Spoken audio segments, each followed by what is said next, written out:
Akan kugambarkan sebuah kisah pengalaman horor yang dialami oleh Tantri yang melihat sosok suster ngesot yang lagi nyebrang jalan. Saking takut dan kagetnya, Tantri ini sampai syok hingga berhari-hari dia nggak bisa ngomong.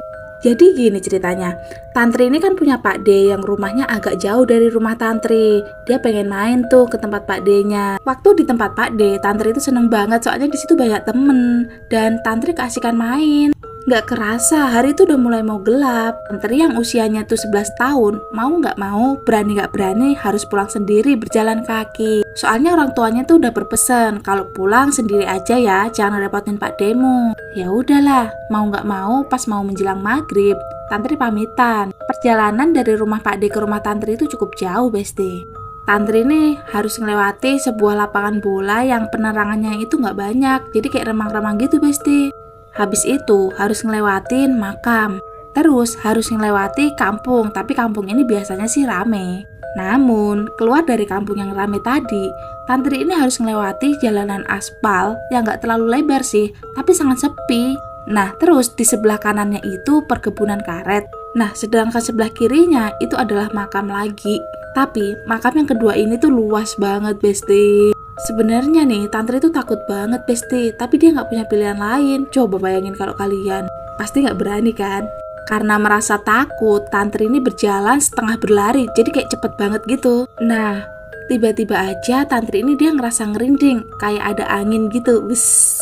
Terus Tantri menutup jaketnya. Gak lama setelah ada hembusan angin, tiba-tiba di hadapan Tantri itu kayak ada seorang wanita dengan pakaian kayak suster gitu, lagi ngesot nyebrangin jalan dari makam menuju ke perkebunan karet. Setelah masuk ke perkebunan karet, suster yang ngesot itu tadi hilang gitu aja. Tantri yang ngeliat itu gak mampu berkata-kata, Besti. Dia pengen teriak, tapi tahannya itu kayak serasa keras banget gitu, gak bisa digerakin. Akhirnya dia lari sekencang-kencangnya sampai rumah. Nah, setelah nyampe rumah, Tantri ini ditanya nih sama ibunya, "Kamu baru pulang, Dok?" Tantri berusaha menjawab nih,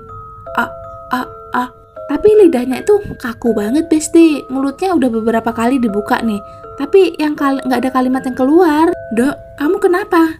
Ayah ibunya panik dong. Tantri berusaha ngomong, gerak-gerakin mulutnya gitu kan, tapi nggak bisa.